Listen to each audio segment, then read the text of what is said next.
doing a Chinese version of the stuffed cabbage leaves. I did a sort of an Eastern European version the other day. So in a pan, I'm just going to put a dash of vegetable oil and a little tiny dash of sesame oil. By putting in the vegetable oil, it stops the sesame oil burning.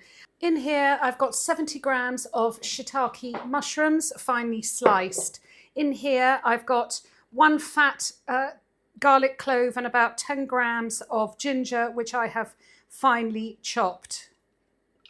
When the oil has heated up, just cook this for a couple of minutes. Meanwhile, here I've got 6 large cabbage leaves. Actually, I've got 7 because I always like to have a spare in case of a disaster. These cabbage leaves were blanched for 1 to 2 minutes. Before I blanched them, any really thick bits of stem I very carefully shaved off with a knife, and then I've patted them dry in a tea towel. In a bowl, this will be enough for 2 people. It'll make 6 rolls. In a bowl, I've got 250 grams of ground pork. I've got 2 spring onions. I've chopped up the white parts and put them in the bowl, and I've kept the green bits, the little top bits, just for some sprinkling on the end. This was half of a very fat carrot that I have grated.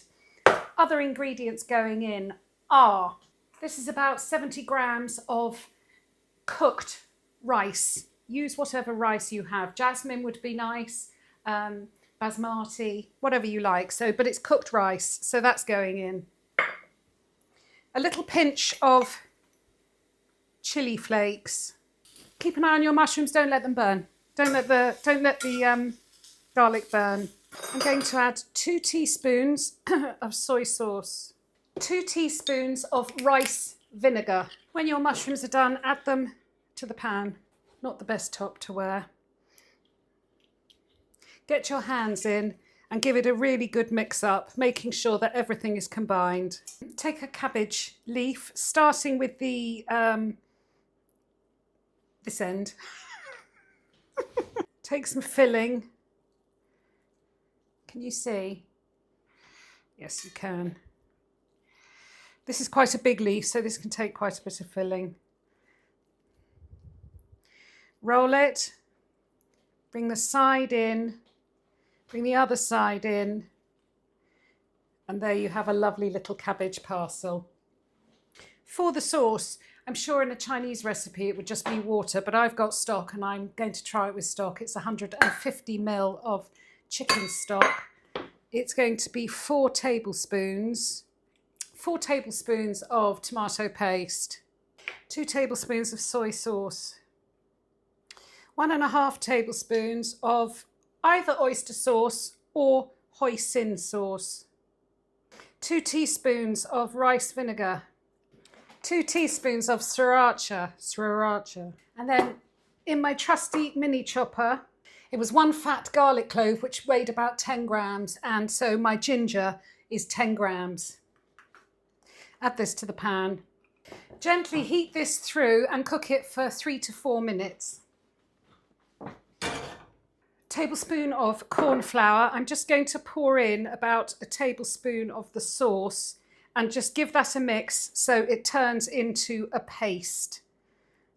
And then mix that back into the sauce. Now we're ready to assemble the dish and cook it. I'm ready to start putting this together. I have preheated the oven to 180 degrees and I'm putting the parcels in a pan. There's a dodgy little spare one. That's going in as well. Okay, now I'm going to pour over all of the rest of it. Okay, pour over your sauce and then use a brush to make sure that everything is completely coated. Cover with foil and then put in the oven for 40 minutes. This smells incredible. It looks wonderful. I'm just going to sprinkle with just simply some the green bits of the spring onions. Oh my God, this looks so professional. Chinese style cabbage rolls.